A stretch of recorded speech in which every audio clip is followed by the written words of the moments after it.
Welcome to a quick tour of Moodle that will help you learn your way around the system so that you can get started building your course. To log into Moodle, go to moodle.clarku.edu. Type in your Clark username and password and click Login. This will take you to your Moodle homepage. When you are on your own homepage, your name displays prominently in the top right corner of the page. In the center of the homepage, you will see Moodle-related announcements in the Service Advisories block. Be sure and check here at the beginning and end of the semester for important information. Below that, links to your courses appear in the My Courses block in the center of the page. If you don't see the course you are looking for, click on the All Courses link to see the current courses by category or to search for any course. Even after you have moved to another page, links to all of your courses will be in the My Courses link on the left side of the page. Courses that appear in blue at the top of the lists are courses that are visible. That is, if students are enrolled, they can see the course. Courses that display in gray are not available for students to see. Before we move to a course page, let's talk about My Home versus Site Home. If you ever need to return to where you were when you logged in, you can click the Site Home link in the navigation block. From Site Home, you can find help with some of the common things you want to do with Moodle. Note that when you are in the Site Home, the text displaying your name changes and it indicates who you are logged in as. To go back to your home page, click My Home. These links appear in the navigation block as well as in the red navigation bar across the top of the page, and you can click in either place. To enter a course, click any course name to go to the course page. We are going to use a sample course called Academic Technology Tidbits to explore how Moodle is organized. Like all Moodle courses, this one appears as a single page divided into columns. Course content and activities go into the sections in the center column, while blocks are used for navigating around Moodle and for presenting key content that can be automatically updated, like assignment deadlines and instructor announcements. Most of the sections can be rearranged and, depending on your course setting, collapsed to reduce the amount of scrolling your students need to do to get to the content they want. The top section, though, doesn't move and cannot be collapsed, so this is where you'll want to put the most important content that students should always see, like your syllabus and contact information. You might hear this section referred to as the zero block. The zero block has an automatically created feature called the News Forum for announcements. Only the instructor can post to the News Forum, and this feature is useful in communicating with your students about important deadlines or class changes.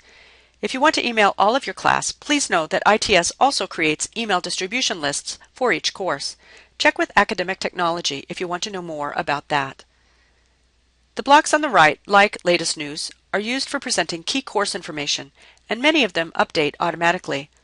For example, the Latest News block and News Forum are interconnected.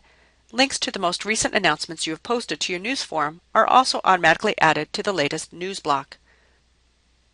As an instructor, the two blocks you will use the most are the navigation block and the administration block. The navigation block contains links that allows you to move around Moodle with ease. As we mentioned earlier, clicking My Courses opens up a hyperlinked list of all the Moodle courses you are currently enrolled in, whether as a teacher or as a student. You can also use the navigation bar or breadcrumb links at the top left of the red bar to move around Moodle. Just click on the link you want to go to. Like many of the blocks, the administration block is context sensitive. That is, it allows you to change settings for the page you are on. When you are in a course page, it allows you to change course settings, and when you are in the gradebook, it allows you to change your gradebook settings. Since I am on my course page, I can edit settings for the course, view the users, work with my gradebook, import content from other courses, and work with other aspects of my course as well. To add content to your course, you first need to click Turn Editing On at the right of the red bar at the top of the page or in the administration block. When editing is turned on, editing icons appear next to every item you can edit. We'll talk about those later. Turning editing on also makes the Add an Activity or Resource link display. In Moodle, resources are things your students will view, like files, links, or HTML pages, while activities are course materials your students interact with more directly, like discussion forums, assignment drop boxes, and quizzes. One of the most popular features of Moodle is the ability to add files and text directly to a course page using drag and drop. In this example, we'll add a file. On your course homepage, turn Editing on. Editing icons and links will appear. Locate the topic or weekly section where you will add the file. In this case, I'm going to add a file to my 0 block. I can always move it later. Arrange your computer desktop windows so that you can view both your browser window and your files on your computer. Mine are in a directory that I've created for this course, but you could also put them on your desktop. To upload a single file, drag a file from your computer into the bottom of the course section. An indicator stating Add Files Here will show where the file will appear in the course section when you release your mouse button. You can also upload multiple files at once. Hold down the Control key and click the file names. Then drag into the section in Moodle. Like before, Add Files Here will show where the files will appear in the course section when you release your mouse button. Dragging and dropping works great for adding files and text, but if you wish to add other types of resources or activities for your course, you use the Activity Chooser. To open that, go to the bottom of the section where you want to add something and click Add an Activity or Resource. Like its name implies, the Activity Chooser lets you choose activities and resources to insert into your course. Notice that when you click on an activity on the left side, information about the activity displays on the right. I'm going to add a label to separate the assignments I've just uploaded from the other documents in this section. Once you specify what you want to add, in this case a label, click Add. You will be taken to a new window where you can create the label. I want my label to say Assignments. I'm also going to modify the text to make it stand out on the page. Click on the tab that says Show Editing Tools to reveal all the tools you can use. This works a lot like controls that you are used to in Word or in other applications.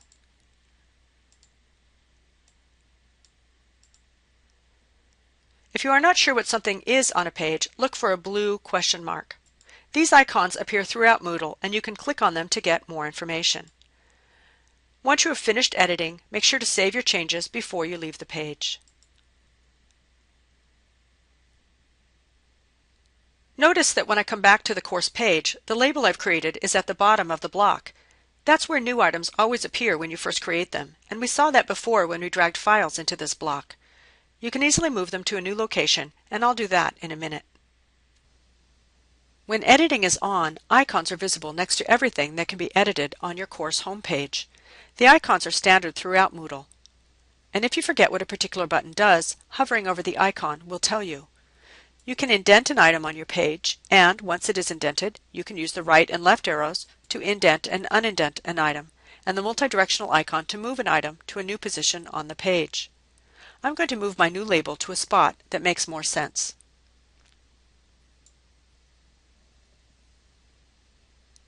The gear icon takes you to the settings page for a particular item and lets you edit it. You can edit the title for an item there, but if that's all you want to do, you can use the yellow pencil to edit just the title. Press the Enter key on the keyboard to save the new title. The double pages creates an editable copy of a resource or activity, and the X deletes the item permanently from Moodle. Instead of deleting something, you can hide it so your students won't be able to see it. Clicking the eye icon hides an item, which in the instructor's view will simply gray it out. Notice that the icon changes to an eye with a red line through it. Clicking the eye now unhides the item. You can also hide entire sections in Moodle by clicking the eye on the side of a particular section. As you are adding and rearranging content, you can also view how it will appear to students. To see what students see, click Switch Role To in the Administration block and click Student. This will take you to a view of the course exactly as your students see it. Here you can see that the content in the section I've just hidden doesn't display when I'm in student view. When you are finished looking around, click Return to my normal role to get back to the teacher's view of the course.